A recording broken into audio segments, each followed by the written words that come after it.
you guys are seeing this, the NFL draft is less than 24 hours away, or somehow it might not be. Whatever, though.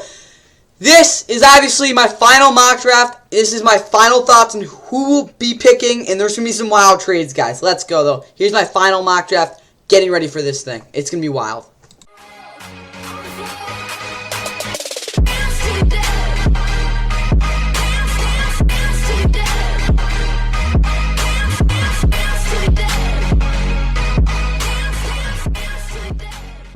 And with that, what is all going on, guys? Welcome back to the NFL. Of course, please like and subscribe. Hope you guys enjoy my final mock draft. Yup, of course, before the 2024 NFL draft. Again, basically a day before in terms of when you guys are going to see it. But again, have it on paper. It's right here.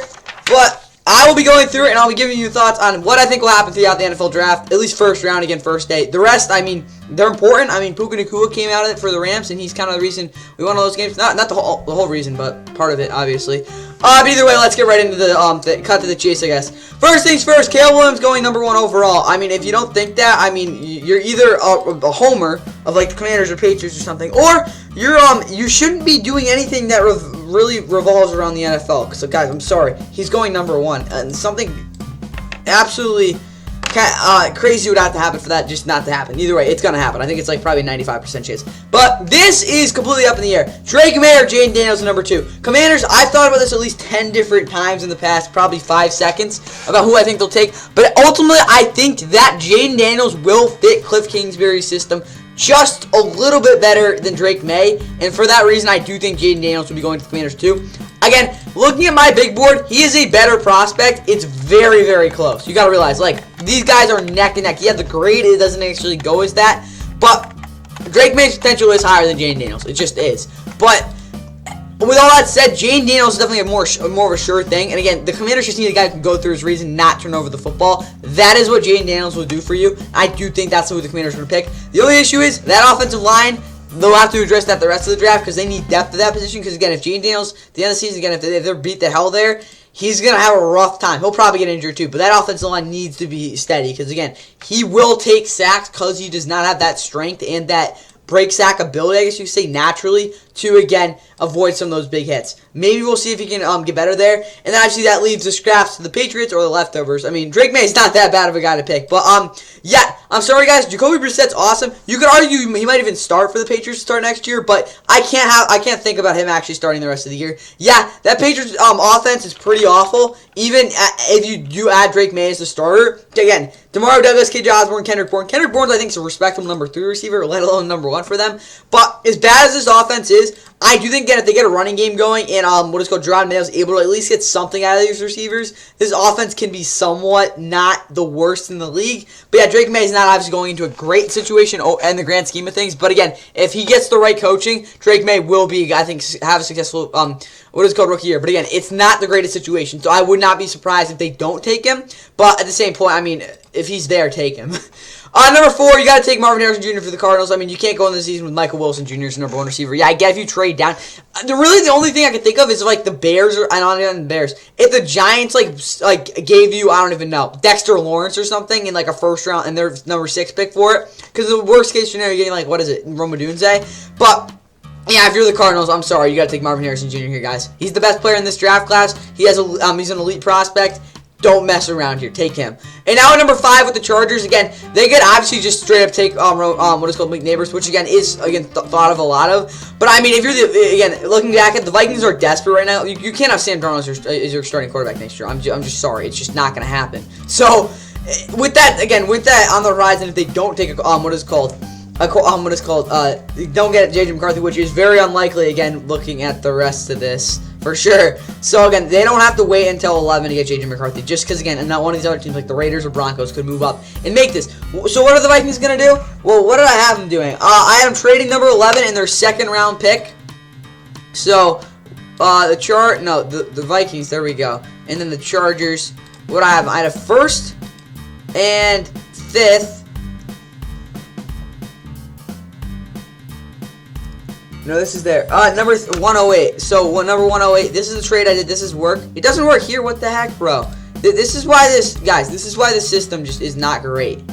Either way. So, I traded. This is what I did in the simulation. There. Does this work now? Let me go off camera to fix this, because this does get annoying. Alright, with that fix, yeah, I have the trade. It's actually, so I have the Chargers trading, the Vikings trading up, giving up their 3rd round pick from this year, which again, really isn't too realistic, but again, that's just how it works in the simulation, so I'm okay with that. Again, the Chargers kind of got fleeced, but you'll see why they really didn't in a minute. But if, the Vikings, again, they trade up to number 5, they're desperate, they need to take quarterback. Yes, I do think 4 quarterbacks go inside the top 5. J.J. McCarthy, the Vikings, trust me, guys, I have J.J. McCarthy down here. I really don't think he's very good, like, whatsoever. I mean, I'm a 70th ranking prospect, guys. Like, that's my honest opinion on him. I mean, he's actually better than a lot of these other prospects, but, yeah, again, Drake, what is called, not Drake May. J.J. McCarthy, he can't hit a broadside of a barn, but again, with some of these teams' evaluations, I mean, they got to take a quarterback here, guys. Again, and he's the guy on the board that I think that they want to pick. He is not even close to, I think... Again, he's my QB5, guys, and that's being, like, nice. Again, J.J. McCarthy's just not very good. So, again, if he can prove me wrong, go ahead, but I'm not a big fan of J.J. McCarthy at all. I'd be surprised, again, if he actually does something in the league. But, hey, typical Vikings play here. Either way, number 6 for the Giants. I mean, Malik Neighbors is on the board. I mean, you'd be crazy not to pick him. I'm sorry, guys. The Giants haven't had a true, again, playmaker since, again, a true wide receiver. Obviously, Saquon was great for them. But since OBJ back in 2018, even then, they weren't really competitive that year. Again, Malik Neighbors is a guy who could be even better than that. So, again, if they get that out of him, huge. Titans at number 7. I mean, they need a tackle as bad as anybody. Joe Alt's on the board. I mean, the perfect fit for them. They're trying to run the football. He's the guy for that. At number 8 for the Falcons, again, you look at the Falcons, they really haven't had a true number 1 edge rusher, I'm going to be honest, since probably Vic Beasley back in, like, 2017 or even 2016, you could argue. So, again, and that was, what was it, 7 years ago? So for that reason, they got to take Dallas Turner. Dallas Turner's, again, athletic freak, has a lot of potential for sure. Again, I like a lot of the moves he displayed there, as well as the fact that he has a very good burst off the line. Yeah, he's still pretty underdeveloped, but again, if they can really get work with him in the offseason, again, kind of, like, put him in that number 1 role, but really don't, like, ask him to do that much. Yeah, again, if you look at the Falcons, what is it called? Falcons, what is called edge rushing group. It's pretty awful. But Arnold Ebiketie, I think, will take a step up this year. So maybe they ask him to take some of that workload. But again, if Dallas Turner's ready, he's ready. But again, very good potential to be a number 1 pass rusher. Again, he's the best edge rusher in this draft class. But honestly, not by a mile, but for sure. Again, looking on my big board, I am, what is it, number 15? Yeah, that's pretty good there. Again, not an elite prospect by any means, but he's got a lot of potential. I think, again, could be really good. And this is, again, where the Chargers kind of pull in Arizona. Again, they desperately need a receiver. So what are they going to do? They're going to trade with the Bears, who really don't know what the heck they should do with this pick. I mean, I don't really know what you do either. I think this is the way I think I did the Chargers and the Bears. Whatever, I'll just flip it if this is what. They trade 11 and 37 for 9. Worst case, they'll just flip it.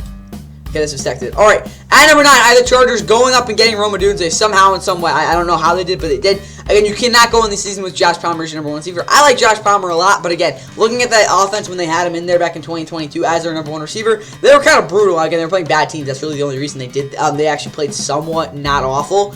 And then obviously, Quentin Johnston's just awful. So, you do need Rome Odunze if you're the Chargers. Again, somehow, someway, if you can get them, that would be huge. Jets at 10. I still have them taking Olu Fashanu. Whether he plays guard or something, I don't care. Figure it out. But again, you can't really leave that guy on the board. Morgan Moses, Tyron Smith. You can't rely on those guys really to ever stay healthy, let alone be actual good players. Because again, they're kind of old. But Olu Fashanu, I think, again, will be their tackle of the future. Again, put him somewhere wherever you need him. But again, at the worst case, he's your 6th guy. Yeah, number 10, you don't really want that. But again, he'll probably be a starter for the next 5 years. And honestly, I think this is a lot less risky than taking a guy like Brock Bowers, who might not even get used at the same rate, considering, again, Aaron Rodgers usually trusts his other guys. But of course, they already have Tyler Conklin. So I really don't know what the value of that pick would be anyway.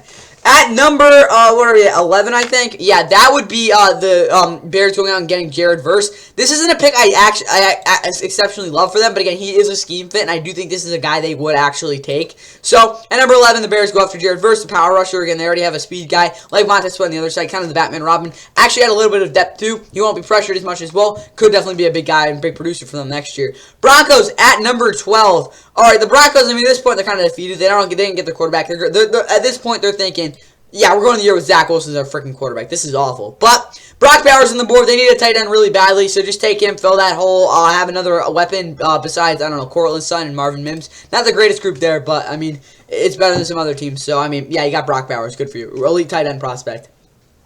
13, I do have the Raiders getting Talisi Fuaga. Again, right tackle, just don't worry about him. Kind of like Joe Alt, but, I mean, maybe you can obviously develop him, too. But I do like him going into that system. He's a big physical dude. He's going to want to run over dudes. Just perfect for that Raiders team. I mean, if they don't make this pick, fire their GM immediately. 14 for the Saints. I do have them going after another edge rusher. That would be Le'Veon Latu. Yeah, this is definitely a risky pick overall, just because of his medical history. But again, as a developed pass rusher, again, he can go in for sure and make a lot of stuff happen. Yeah, his run defense is kind of crap, and I also realized that again, he just has absolutely no power game as a rusher, and which could again hold him back at times as well. But again, Cam Jordan's your #1 going into the year. That just can't work. He's like what is he? Freaking old as he's like a fossil. So if Le'Veon Latu can get going there and do his thing, it's like 7 or 8 sacks. I don't know, like 45 or 50 pressures. That would be a very successful rookie year for him. I'm going at 14 again. They didn't get Jared Verse, but I do think again Le'Veon Latu's not really that bad a pick at all for them. At 15, you do have the Colts. They need a corner pretty badly, at least a boundary guy. Kenny Moore, again, one of the best slots in the league. But he's also getting older. Quinyon Mitchell's the perfect guy for them. Again, as that man guy who also can, again, be a ball hawk, which, again, the Colts absolutely love. So, again, Quinyon Mitchell to the Colts, I think, again, I won't say it's a match made in heaven, but it's very, very good for them. Seahawks at 16. There's actually a lot of different ways they can go, but, I mean, this offense really lacked a lot of physicality last year. A guy who brings a lot of that is arguably the most, the best technician in Troy Fautanu. Yeah, I get this guy is not exactly, you might think is the most dominating presence, but this guy actually does bring a little bit of girth to him, even if he isn't going to toss anybody. And also, again, that technique is going to really be important on the inside. And again, he could be, again, replacing Damian Lewis, could be one of the better guards in the league by the year's end. At number 17, I do have the, Jags getting a true #1 boundary corner at the very, honestly, bare minimum at times, I guess. You do have Tyson Campbell, obviously, but he's coming off a pretty bad year. His sophomore, I wouldn't say, I guess you can call it a sophomore rise. You think of a sophomore slump. No. Okay, this was a third-year slump for him. But Terran Arnold's the guy I think they're going to take. I mean, he's the best cornerback on the reason I have him is because, again, I just don't see Nate Wiggins, again, as a zone dominant guy at times. And even then, they need their cornerbacks to be able to tackle. Again, you look at last year, one of the reasons that Jags defense had some rough games was because of Darius Williams' deficiencies as a run stopper. Terran Arnold will make those tackles be a lot more physical, and that's the type of Jags corner they haven't had really since Jalen Ramsey. At number 18, you have Byron Murphy. I think that's the guy who they'll take. Again, looking at defensive tackle, the Bengals need it a lot. But the reason I don't think they're taking Johnny Newton is because Byron Murphy provides a lot more versatility in terms of his technique positioning, as well as the fact that, again, I actually think consistency-wise, he's just as good as Johnny Newton. The issue, again, is that he might not have the same burst or, again, the same potential, but I really don't care because, again, I think Byron Murphy, he's my #1 defensive tackle for a reason, guys. Quality run defender, has a lot of different, things going from on the as a pass rusher on the inside. Again, if he can just really hone that down into some sort of plan on every play, that'll be a really good player. At number 19, I really don't hope the Rams make this pick because I kind of want the streak to continue, not going to lie. And for that reason, I think the Broncos, who are going to beat you again, there's no way you go in the year with Zach Wilson as your quarterback. I'm just sorry. That's not going to happen. But either way, the Rams are going to trade with the Broncos. And what they're going to trade is, what is it? The 76? Yeah, 19 for 76. And what is it? 3rd in 2025? This is, I think, what it was. There we go. But more to this trade, guys, because this is important. I have the Rams trading number 19 out of the first round with the Broncos for Pat Surtain. So the Rams are basically trading for Pat Surtain. Think of it like that. But the Broncos are getting Pat Surtain in number 76 for a 3rd round pick in a 3rd round pick in 2025, number 76 in Pat Surtain. The Rams are trading number 19, a 2025 first round pick, a 2025 5th round pick, and a 2026 4th round pick to the Broncos for Pat Surtain, basically 2 first round picks, a 5th and a 4th for 2 thirds, something like that. I think that's probably how it'll tune out. Either way, though, the Broncos are trading their best corner. I mean, again, it's not a great trade for them, but they kind of need a quarterback right now. So technically, they don't have a quarterback competition. But honestly, Bo Nix is kind of a guy who's better than Zach Wilson. You can't go in the year as Zach Wilson your starting quarterback. You really just straight up can't. Your season's gonna suck. They're gonna suck anyway. But I think Bo Nix will be taking number 19 to the Broncos. Whether it works out, I mean, the Broncos have had Paxton Lynch and Trevor Siemian in the past, so I really can't say it's going to work out, but it's kind of the best I got for you Broncos fans. But yeah, you're going to be trading your best player for him, but I mean, at this point, guys, I really don't think you'd want to extend him because, I mean, you guys are just freaking screwed right now. Broncos are in one of the worst situations in the entire league. It's like a mess there. Either way, number 20 though, I have Nate Wiggins going to the Steelers. You could argue they take Kool-Aid, like I've mocked in the past 2 drafts, but again, Nate Wiggins is just a flat-out better prospect. You'd just be kind of stupid to not take him. And again, the Steelers aren't really a team to really reach, so again, I think they're taking a top 10 prospect, Nate Wiggins. Again, the reason I think he falls is because, again, first off, Quinton Mitchell, again, I think is just going to go to the Colts because, again, he does fit the bill better there. And Terran Arnold, again, is that more physical corner for the Jaguars. That's really, again, a big thing for them. At number 21, though, with the Dolphins, I mean, again, this is just a Dolphins type of move. Xavier Worthy. Speed. They get more of it with Xavier Worthy. Whether, again, he's going to be a great player for them, I don't know for sure. I honestly think he could be a bust at times. There are some signs of that, not many, but some. So, again, if he can, again, if they can basically carve out a role for him, that would be huge. Again, he has to earn it, obviously. But, again, if they get him the football, you know what he can do with that speed.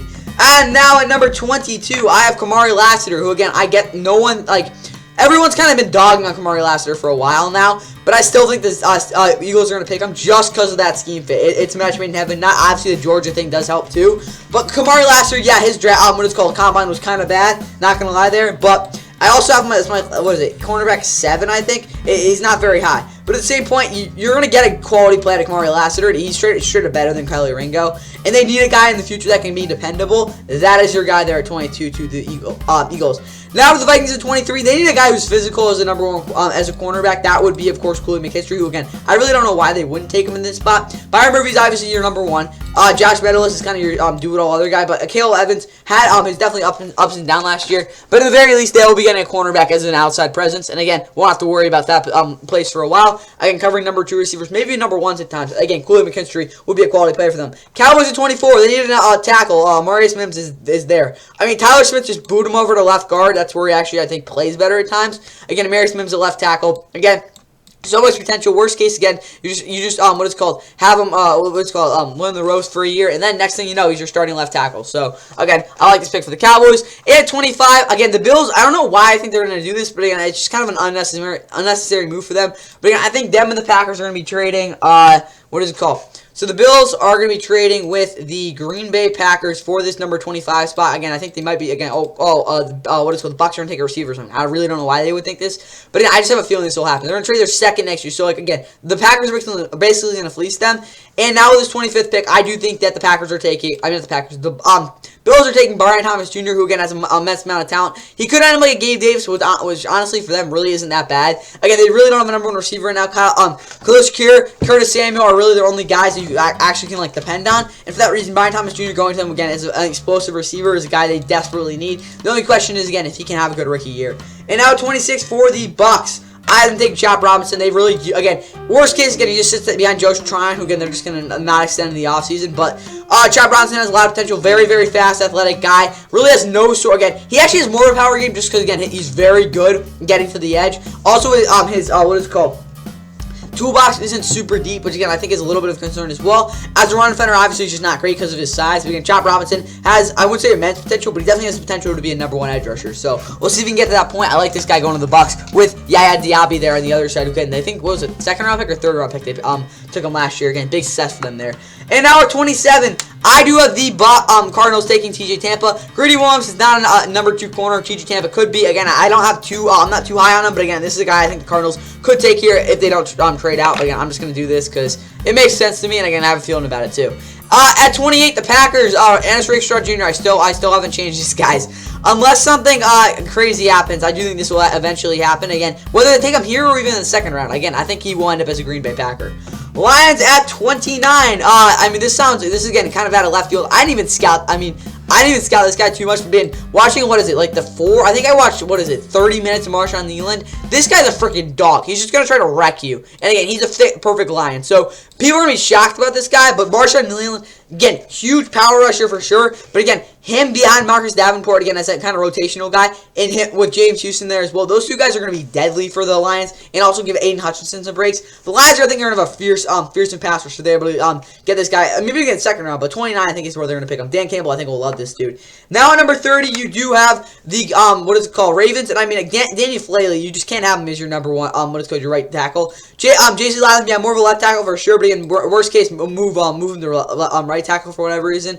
But again, J.C. Latham's still on the board. You got to take him. Again, pretty developed guy. Again, he fit. I think he actually is scheme fit as well as fact. Again, he can get downfield as a run blocker, and that could be again deadly with again the combo of Derrick Henry and Lamar Jackson. He also creates a lot of holes as well. So again, getting a guy like this is a big what is it called, acquisition for them. Now at 31, I do think when there's a type of guy like this on the board in Cooper DeJean, I mean, you make room for him. Cooper DeJean is a guy who could be very versatile for them. And him and Tuna Hufanga with Fred Warner as well in that secondary, it's going to be really hard to get what is called fit passes in there because all three of those guys are going to be very big parts of that team. And I think Cooper DeJean will fit a glove in that Niners defense. And again, has a lot of flexibility for him. And my last pick, again, I'm rounding out this mock draft, will be Ladd McConkey, who I think will be going to the Chiefs. And you might think, why not Adonai Mitchell? Why not Keon Coleman or something like that? Well, I don't know why they take Keon Coleman. But I do think that Ladd McConkey's just, again, Patrick Mahomes guy. Depend on.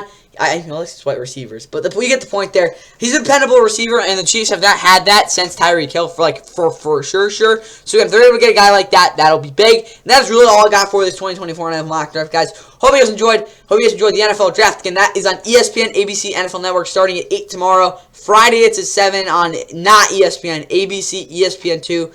And NFL Network again. And then Saturday it's from like 12 to 7 o'clock at night. So again, if you want to watch the 4th through 7th, they're on there. 2nd and 3rd is the Friday, and then Thursday is the only day, which of course the first round. That is all I got for you in my 2024 NFL mock draft. Hope you guys enjoyed, and yeah, see you on Sunday for the recap of this thing. Wilson looking down the field, and it is intercepted. Pat Surtain. And Garrett Wilson runs a nice route. It's the inside fade with a little stutter, but this ball has to be further outside. It has to be further outside in this situation. If you're going to miss, no problem. You still have 3 in the bag, but you have to miss on the outside. You cannot miss that thing on the inside. He secured it between his legs. What a play by Surtain. He might have gotten away with a little bit of a tug on Garrett Wilson there.